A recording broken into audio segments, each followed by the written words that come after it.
episode of Work Ready. The purpose of Purdue Extension's Work Ready program is to teach life skills necessary to increase the number of qualified applicants for the job openings in the United States. Hi, I'm Mary Komenas, and I am your facilitator for this Work Ready program. So what will we talk about today? So we were going to define critical thinking. So what is critical thinking and how do we do it? So our topic today is critical thinking. I would say that we use critical thinking to do everyday life in both our work and our professional life. So critical thinking is the ability to use knowledge, facts, and data to solve problems and make decisions. But this doesn't mean that you're going to solve all problems immediately. This does mean you can think on your feet, assess problems, and find solutions.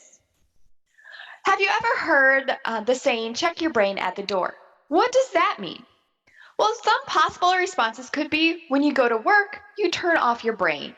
Just go do your job in the simplest and most basic way. But how do companies feel about employees who check their brain at the door? Most employers don't want employees that do this. So companies don't want employees who just show up and do what they're told. They want employees who can think and contribute. So as you can see on this screen, employers want employees who can think critically. And these are two job descriptions that have sayings in critical thinking. So people want communication skills, organization and time management, and effective critical thinking and research skills to be a customer service and accounts manager. As you can see on the other side, the administrative clerk associate needs strong problem solving, critical thinking, interpersonal and verbal written, communication skills that will help the employer and the employee do their best. So why is continuous improvement and some critical thinking skills are included in critical and continuous improvement, but why are companies interested in that? So continuous improvement is an ongoing effort to improve products, services, or other offerings. Companies are interested in CI because it allows them to make customers happy, sell more products, and make more money. So critical thinking and continuous improvement are related, and especially if there's obvious improvements have been made. Here's an example. So you were making copies for a document when you notice that the machine becomes jammed with the paper for the third time this week. And so you can kind of start thinking critically about this example. So you have to kind of think up, there's two kinds of thinking styles. There's the critical thinking style, and then there's the just thinking style. But what are the long-term consequences of the just thinking style? Well, possible responses could be the photocopier might become jammed again. We might spend a lot of time unjamming the photocopier over and over again. And colleagues may remain frustrated over the recurring problem and spending a lot more time trying to unjam that copier. So why is critical thinking better overall for the company? Well, if a problem is solved right the first time, people can spend their time working on other things. So value-added activities, and those are those activities that provide benefits to the customer. So next we're going to do a little activity, which for some critical thinking fun. So I'm going to show an example of a box that has some words or phrases in it, and you guys at home can guess what those are, but I will go over each separately. So this Rubik's puzzle uses visuals to put a different spin of words or parts of words that are well known. So we're going to try to figure out each of these. So the first one is split decision. As you can see, the decision is split in half, so split decision is the answer. The second one is the age in the middle is underlined, so that is middle age. Number 3 is one after another. 4, you can see that editor is in the middle of chief, so it is editor-in-chief is the answer. Number 5 is T42. As you can see, there's 4 twos at the end. Number 6 is bigger and better. Number 7 is Tennessee. Number 8 is moral support. Number 9 is forget it. As you can see, there's 4 gets. 10, as you can see, there's a small little talk in the box, and so the answer is small talk. 11 is crossbred. Number 12 is half-hearted. Number 13 is a mixed metaphor. Number 14, the show is on the side, so it's a sideshow. Number 15 is travel overseas. Number 16 is top secret. As you can see, the arrow is pointing to the top secret.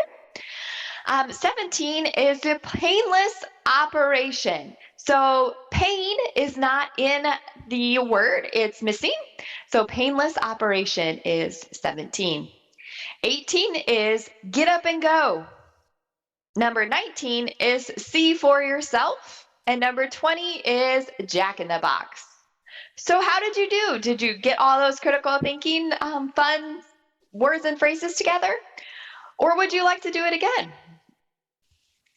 So next we're going to kind of talk about the process for critical thinking. So what are those steps in the critical thinking process, and how do I apply those processes? So we kind of talked about what critical thinking is, and now let's look at the process. So as you can see, the first step in the critical thinking process is you're going to stop and think. Then you're going to recognize your assumptions. You're going to evaluate and gather that information. You're going to draw conclusions, and you're going to create a plan of action. So this process might look familiar. It's very similar to a structured problem-solving class, and we're going to go through each of these separately. So the first step is to stop and think. So this seems pretty basic, but why is it important to stop and think? If you don't stop and think, you're likely to take the easiest course of action or execute the idea that comes to you first. This can work fine if in some instances, but most times it usually doesn't turn out the best. So think about your typical day. How often do you really stop and think? Stopping and thinking is not always something we do naturally, but to be a good critical thinker, it is an essential first step.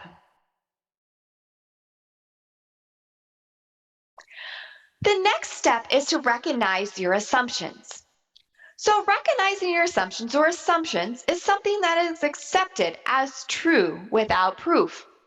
Usually something we learned previously and do not question. This sounds simple, but actually it isn't. We make assumptions about doing things all day long. Think back about the previous exercise about the jam photocopier. If we saw that jam photocopier, what assumptions might we make?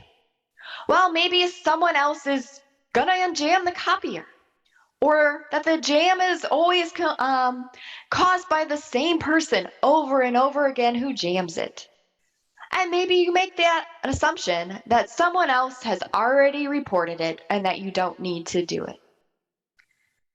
So we're going to do an activity kind of recognizing your assumptions. There is a correct answer to this statement, but you are trapped in a magical room with only 2 exits. Through the first exit is a room made of a giant magnifying glass, and the blazing hot sun will fry you to death. Through the second door is a room with a fire-breathing dragon. Which do you go through? Well, the correct answer is you're going to wait until the sun goes down and then go through the first door. When you first started thinking about this problem, there might be assumptions you made. So some of those assumptions are you had to get out of that room. Another one could be you only had 2 choices listed. You may have made an assumption you need to act immediately and not wait. Another assumption would be room 1 or room 2 would kill you no matter what. So what can we learn about this exercise? Well, making assumptions is something we do subconsciously every day, all the time. Assumptions can make a big impact on how we think and deal with others in situations. So, dealing with assumptions, we need to recognize that we have assumptions about virtually every situation and every subject. You need to identify those assumptions you have about a situation. And sometimes that leads to restating the problem in different terms.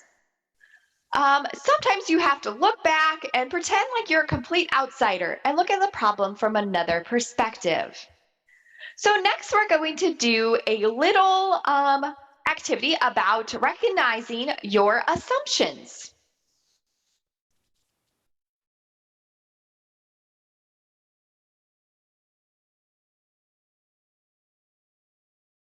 So, here's the situation. A man buys a coconut for $5 a dozen and sells them for $3 a dozen. Because of this, he becomes a millionaire. How does he do it? So the answer to this is the man is a philanthropist who buys great quantities of coconuts to sell to poor people at prices they can afford. He starts out a billionaire, but has lost so much money in his good work that he becomes a millionaire. If you assume that he only became a millionaire is to work his way up for that level of wealth, you may have made the assumption that prevented you from solving the problem. So, what assumptions did you make?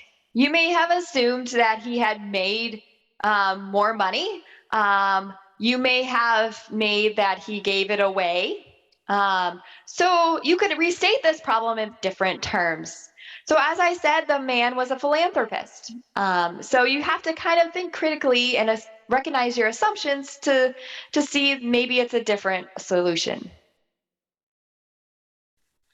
So we've talked about stopping and thinking and recognizing our assumptions. So now let's talk about gathering and evaluating information. So in gathering an information, we need to carefully and objectively evaluate any evidence or information that has come about. You need to consider if emotions or other factors might influence the solution and consider where the information has come from. So why is it important to have accurate information when solving a problem?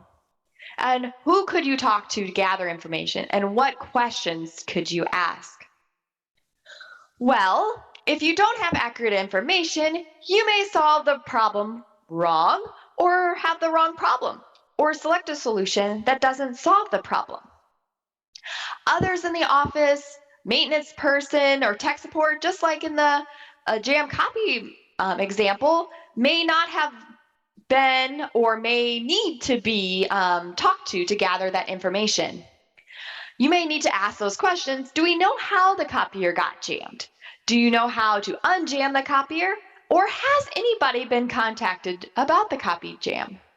So why is it important to be objective when evaluating information? Well, sometimes we see or hear only what we want to see or hear. But how can emotions or other agendas influence a solution or a situation? Well, other people may have certain ways they want things to work out, or they may be protecting themselves or others.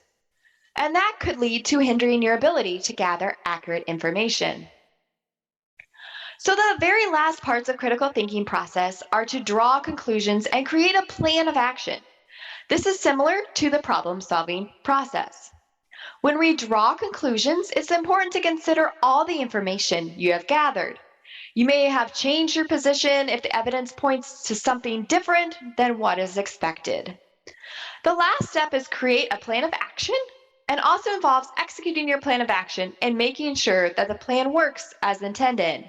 If it does not work or you don't get this solution or for the situation, it's always good to go back to the start and stop and think and recognize your assumptions, gather, evaluate information, and draw conclusions. So, how do we apply critical thinking at work? And we're going to talk in terms of kind of in continuous improvement. So, before we kind of practice more in critical thinking, continuous improvement go hand in hand. So what is continuous improvement? It's an ongoing effort to improve products, services, or process. So why do companies care about continuous improvement? Well, so they can grow their business, they can attract more customers, and make more money. So many companies have focused effort on continuous improvement. They use some of these tools shown here, such as Lean, Six Sigma, and a structured problem-solving processes. Every one of these tools uses critical thinking. And critical thinking was the ability to use knowledge, facts, and data to solve problems and make decisions, and go through that critical thinking process of stopping and thinking, recognizing your assumptions, gathering your information, and making a plan and going through that process. So you can see critical thinking has an important place in your toolbox. Thank you for attending our Work Ready Critical Thinking class. I'm Mary Komenas, and I was your facilitator for this program. If you have any questions or comments, please feel free to contact me at mfoell@purdue.edu or contact our office at 219-324-9407. Thank you and have a great day.